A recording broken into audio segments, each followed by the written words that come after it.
Hi, I am Liz with Dome Construction and I'm the recruiting manager. There's a few tips and tricks that I wanted to share prior to interviewing, especially remotely, and thought I would introduce a few ideas with you.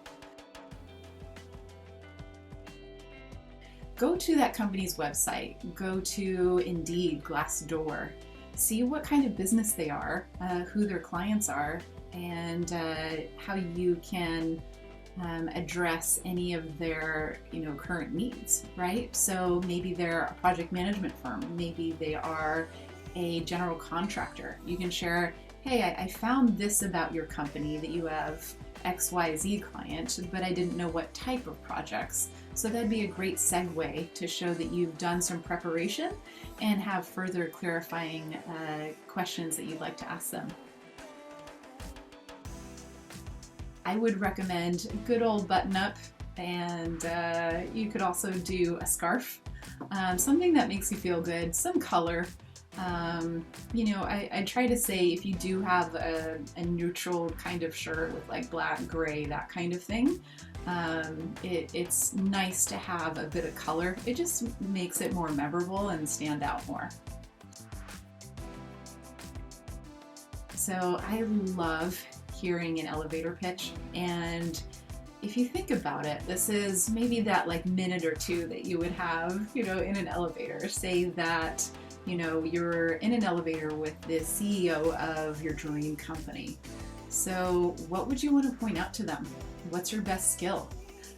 Maybe you can say, I am so and so, and I am a project manager. I have a construction background. For the last 5 years, I've worked on biotech projects, and I loved working with X client, right? I got to see the ins and outs of, the building construction, the structural engineering, whatever it is, of that project. So you can call something out like that, or even get more specific in something that you recently learned.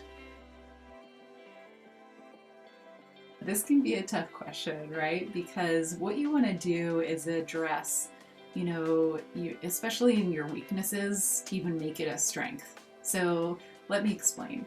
As far as a weakness goes, I like to multitask. And how do I kind of defeat that challenge? Well, I make sure that I have deadlines and I make sure I deliver. So a strength can be detail orientation or whatever you choose, right? And what I think is great is to have an example, just kind of like in your back pocket, so to say, I am great at organizing and prioritizing tasks. And day to day, this is what I do. And here's an example of, something that was pretty tricky that I was able to navigate. Best way to end an interview is to thank them for their time, but also ask for their feedback. Is there anything that wasn't addressed, or do they have any concerns? And that way you can address, anything that you might not have gotten to, and leave a lasting impression like, this person is really open to that feedback and continuous improvement. So that's a really big deal to us recruiters.